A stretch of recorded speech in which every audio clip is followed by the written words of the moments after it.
Ram and Shyam were good friends, and both were pursuing B.Tech from the same college.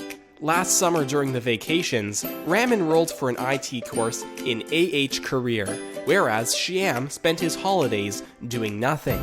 In the final semester of graduation, a reputed software development company organized campus selection drive at their college. All the students, including Ram and Shyam, attended that drive.